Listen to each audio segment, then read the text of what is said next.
Hey, what's up, y'all? It's Matt here with Tanks Lawn Maintenance. I'm out here standing outside of my house in the driveway. Just came out here.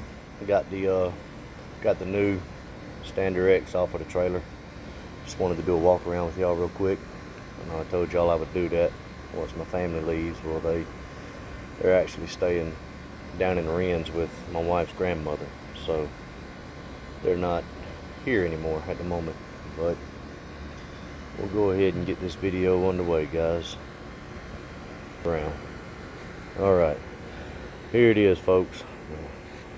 Shrink this down a little bit so we can see. Alright, here it is, folks. It's the 2022 model Wright Stander X 61-inch deck. Let me give y'all a quick walk around, look at everything first, and then I'll show you what I do and don't like about it.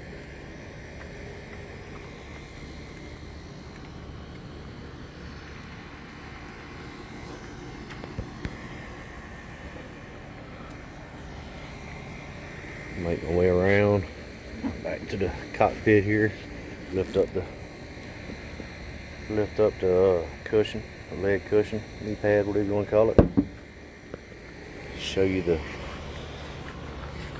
guts inside of that thing.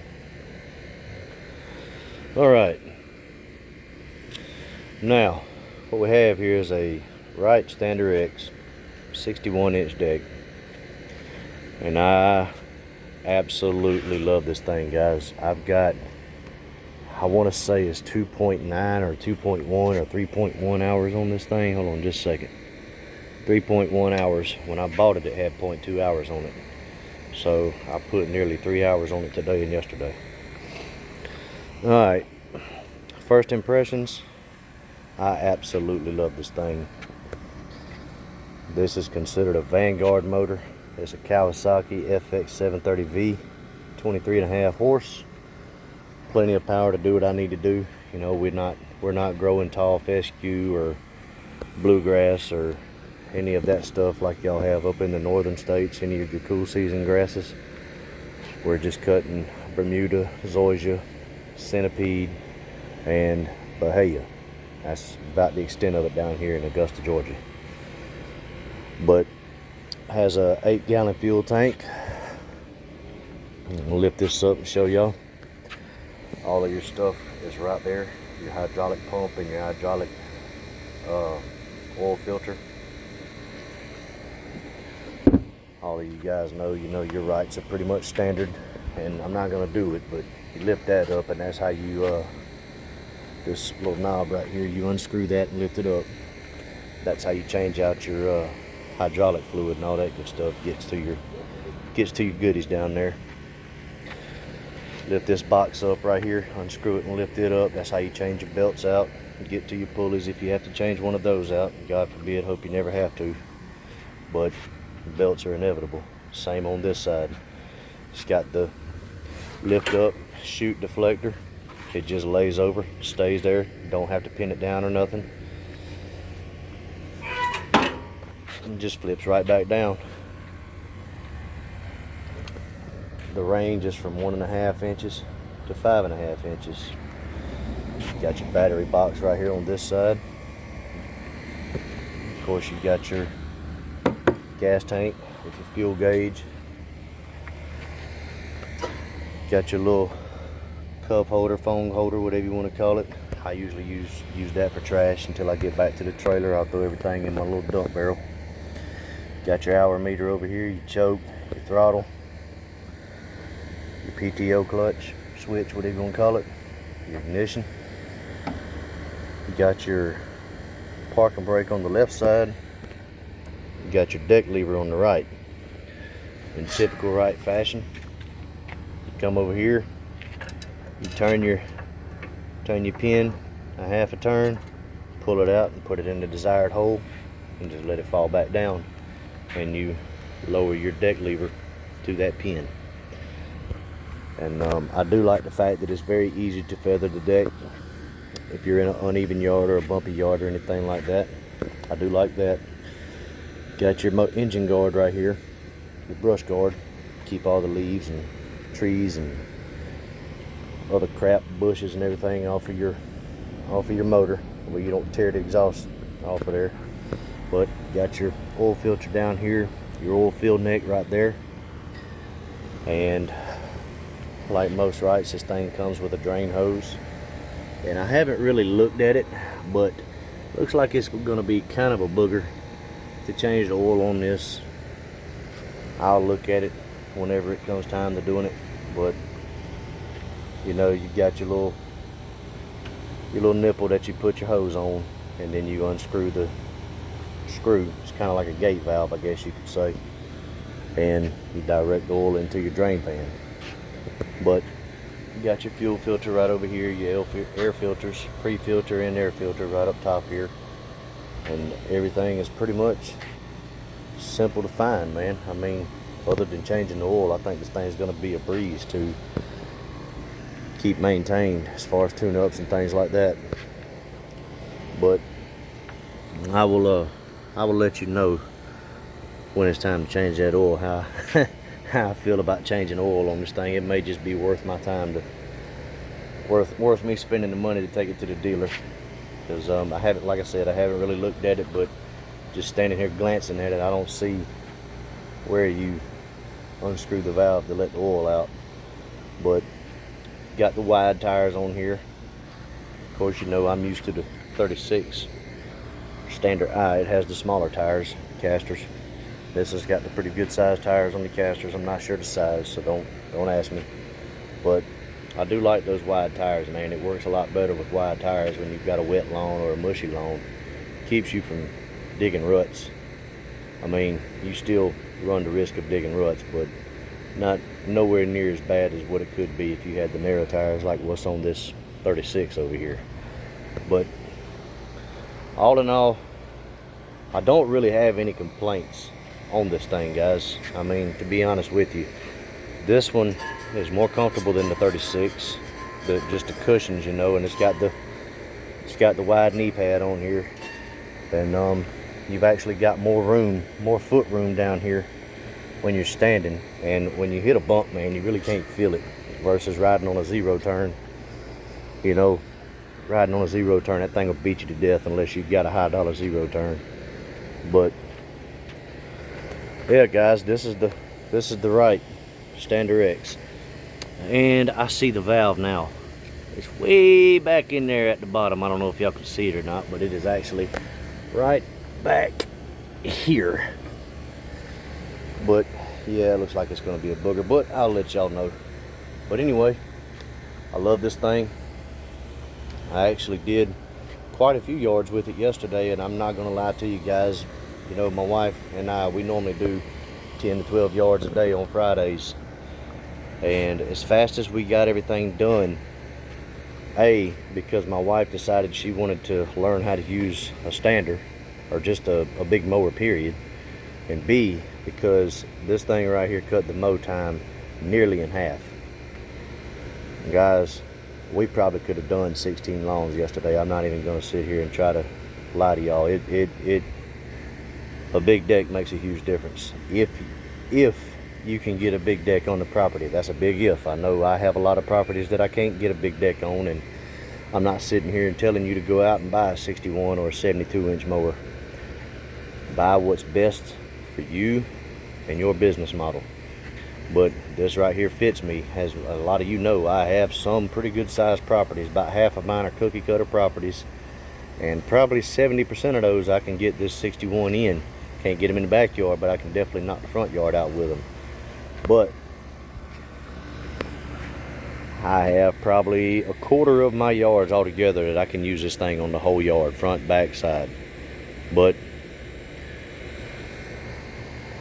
I bought the grass gobbler with this thing, and the good thing about the grass gobbler is it is made by Wright, so you don't have to buy a special bracket for it to fit your mower.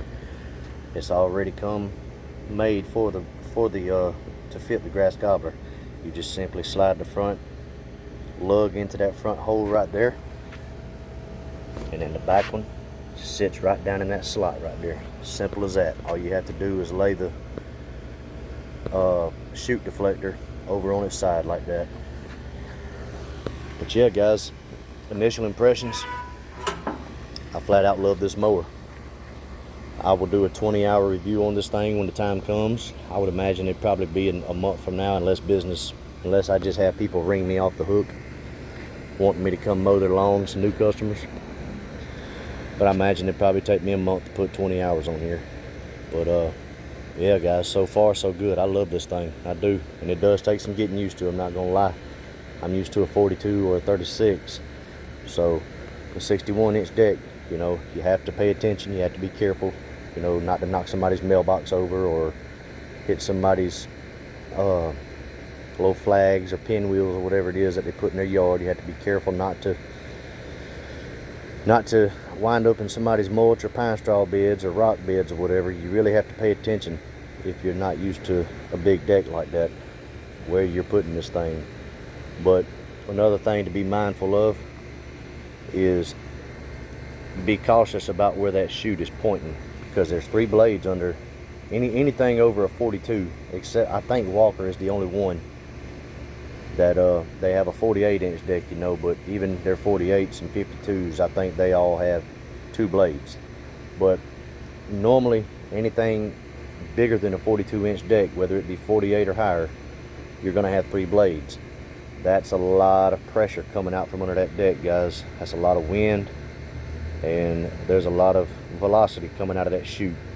So be careful where you're pointing that thing, not only for safety, but I found out the hard way yesterday. I was actually on one side of a customer's property using this mower, and I was shooting, it has the high lift blades on it from the factory, and I was shooting grass blades into somebody's fresh mulch that I had just installed probably a month ago. So I had to blow all that out of there lightly. But be mindful of that, and be mindful of windows, cars, kids, animals, things of that nature. So if you get a deck this size, guys, just be cautious of where you point that chute, man, because those clippings are coming out of there, and they're coming out of there in a hurry. That also means rocks and sticks and any other debris that you might hit is going to be coming out of there in a hurry. But yeah, that's the Wright Standard X 61. I love it. I'm looking forward to using it more. I know it's going to cut my time. It's going to greatly cut my time down, and I'm well pleased with the purchase. And y'all know the situation. If you watched my last video, the Spartan tore up. It's under warranty. I'm gonna send it back to get it fixed, get it back. I'm gonna clean it up real nice. Probably gonna use some of that Ballard cleaner, the degreaser and degrasser, get that thing cleaned up, shine like new money, and I'm gonna list it on Marketplace. But yeah, that's the Standard X. While I'm over here, I'll do a 20-hour review on the 36. Guys, this is my first stand-on mower. This thing, for what it is, I'm not gonna lie, I think I bent the blades on it. I have not looked at them. I noticed it this morning when I was cutting the property. It was kind of an uneven cut on flat property, so I pretty much just used a push mower in the 61 for the rest. I think I had two left after I realized that something wasn't right with this, and I haven't had a chance to look at it. I'm gonna lift it up in the morning and get the blades off and check them out, but I need to order some new blades anyway. But I do think that my blades are kind of screwed up. Maybe I bent them on a router or something like that.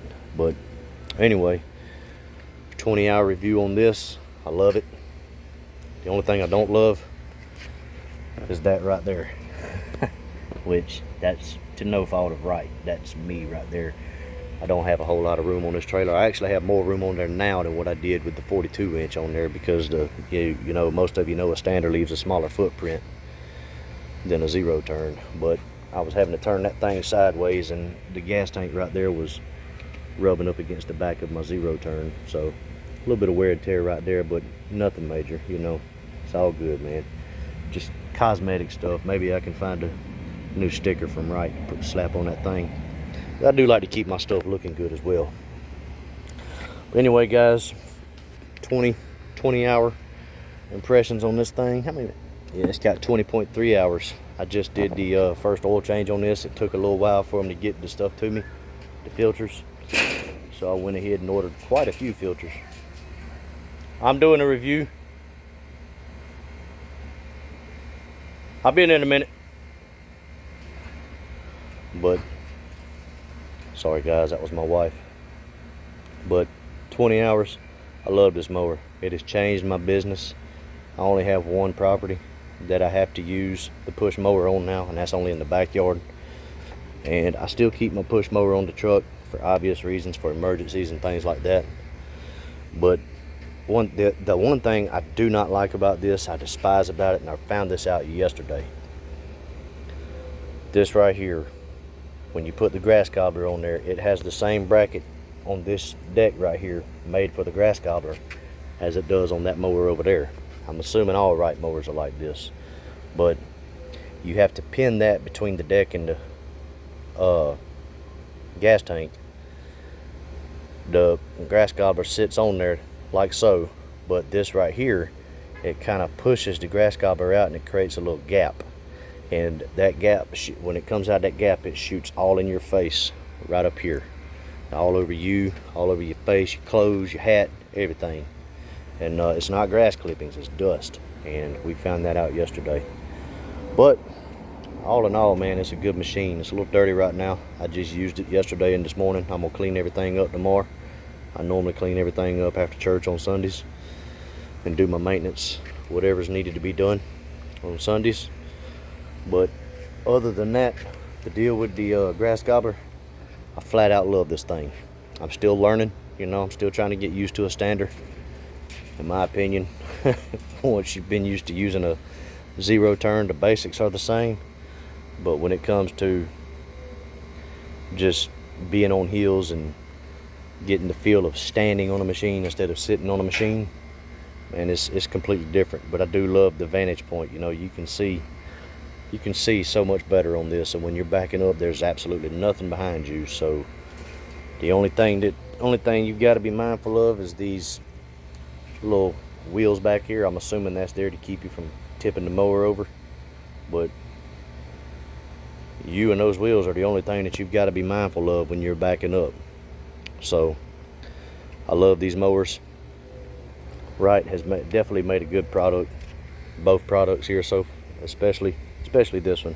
I have more experience with this one than I do the 61, but I can honestly say I'm very pleased with these two mowers. And this is what I'm running now, the Stander I and the Stander X, 61 and the 36. But yeah, guys, that's going to conclude this video. Let's see if I can see my pretty face again. But that's going to conclude this video, guys. And hey man, if y'all have a Wright dealership nearby, I'm not sure if this is just a dealership promo that's going on. I didn't ask, but I know every single Wright equipment in the store was either 18% or 20% off. So I do know that Wright had one heck of a sale going on at the beginning of the summer, and I don't know if they still have that sale or not. But look, if you're in the market for a commercial mower, if you have a Wright dealership nearby, I highly recommend Wright. They're a family-owned company. You know, they put quality over everything else, and the customer service is off the chart, man. But yeah, guys, that's pretty much it for this video. That's all I got to say right now. But I'm actually gonna do an equipment setup video tomorrow once I get everything cleaned up and get back out of church, because I've got some other things that I want to go over with y'all as well. But yeah, man, so far 2023 is shaping up to be a very good year, and we've almost doubled our profits from this time last year, and I couldn't be more happier, man. I'm not gonna lie to you, the Lord has really blessed me this year, and man, I hope he does the same for y'all. And like I told y'all before, man, if it's the halfway point of the summer, I hope y'all gotten out there and killed it so far this year, and I hope y'all do better than that for the remainder of the summer. But to all you new guys out there, it's the hottest time of the year. People are still calling, people are still needing grass cut. look, if you can get through these last 2 or 3 months, you've got it whooped, man. Because after September, the end of September, at least in my experience, after the end of September, you know, it pretty much slows down. It doesn't stop, but it slows down greatly, and you can sit back and you can look at the fruits of your labor. But it's very rewarding. But anyway, all you guys that are out there thinking about starting a lawn care business, look, don't let the time of year stop y'all. Yes, the middle of summer, yeah, a lot of people already have contracts, but there's no better time than now, man, because there's people out there that are unhappy with their lawn care provider. There's people moving into your area that are looking for lawn care providers to service them. And you know, truthfully, there's really not a bad time to start. I started mine. I did my first landscaping job in December. So look, man, if you're thinking about getting out there and going into business for yourself, doing lawn care, landscaping, man, give it a shot. I'm telling you, it has changed my life. It's changed my outlook on life. It has changed my whole mindset about everything I do. And it's also taught me a lot about myself. And I have been very, very blessed in the past year and a half in business. So, hey, man, I'm going to end this video here. My wife needs me to come inside and get some things taken care of. So, be looking for another video, a setup video, coming to y'all tomorrow, hopefully. But hey, man, until then, y'all keep cutting that grass and keep making that money. Holler at y'all. Bye.